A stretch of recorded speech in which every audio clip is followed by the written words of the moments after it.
Okay, little boys and girls, come here. Come here. Okay, to start off this project, I'm using 2 pieces of felt that I got from my local Walmart. Now, as you can see, I already drew a somewhat circle on one. Now I'm just layering them on top. This way I can make them easier to cut. I'm just going to cut them both at the same time. Save some time, you know. Jumping right into it, I do recommend that you have a better scissor than I do in this moment. This took me a little bit. These scissors were completely dull.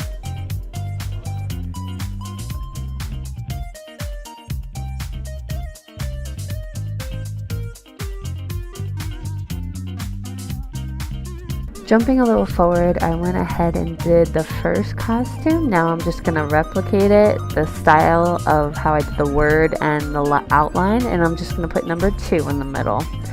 Now what I'm doing is I'm using a permanent marker over newspaper, of course, because I didn't want it to bleed out, and I'm just going along the edges, more of like a tapping motion than a, like if you were on plain paper, just because of the felt does shed a little bit. So I just keep tapping it all around the edges, all the way around the circle. You could use paint for this, but this was the first thing that came to my mind, and I felt like it did the job.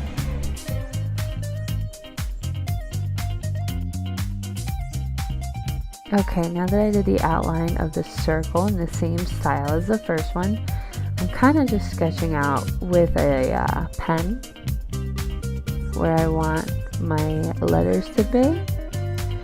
Notice how I'm trying to replicate exactly how I wrote Rescue 1 and kind of make it go on an arch instead of straight across.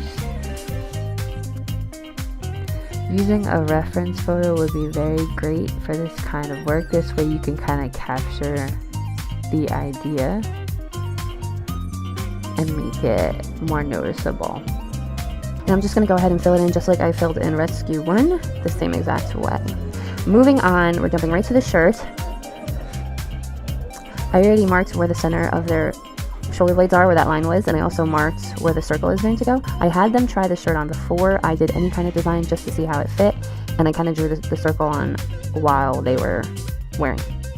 Next, I'm taking a newspaper and I'm just sliding it in between the layers of the shirt. This way it doesn't stick, the hot glue does not seep through and stick to the other side. The size shirt that I purchased for this look was a Toddler's extra small, which can be found at Walmart. I paid roughly, I believe, $5, if not $4.88 for this shirt. Okay, as you can see, I placed Rescue 2 in the circle where I had the reference circle drawn. Now I'm taking my hot glue gun and I'm gluing the edges and the inside of it. I apologize for the terrible videoing, but I had the camera strapped around my neck and I was trying to record while doing this. You just want to hold it down enough to make sure that the glue actually attaches to the material. Sometimes it dries and it doesn't attach very well, so just make sure you see that it seeps through a little bit. And then you just do that all around the edges and on the inside, just to secure that it's not going to move anywhere, especially if you're going to some sort of event where there's going to be a lot of dogs and there's going to be a lot of movement going on. So scrolling ahead, I did Rescue 1, you see it there, I have it on my dog Clea, and now I got this yarn type material. I got it from the craft section of Walmart as well. It was like maybe $3. What I'm doing is I'm hooking it in her collar, and then I'm just wrapping around lightly around her neck. This is supposed to be in reference to, you know, thing 1 and thing 2, their hair is blue. So now I'm just wrapping around, kind of like a scarf type thing. She loved it because she's a little southern girl, so she doesn't like the cold here in Jersey.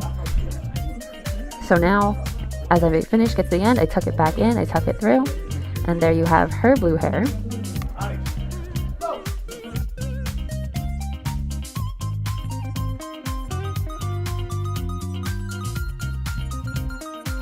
And that concludes this video. Hope you guys enjoyed it.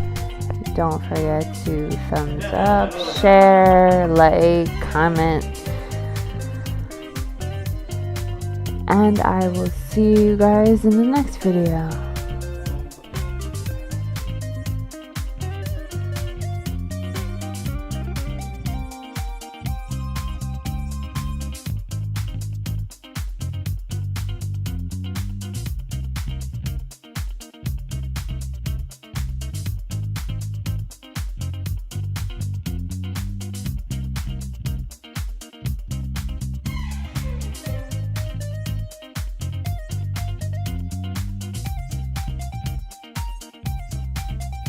subscribe.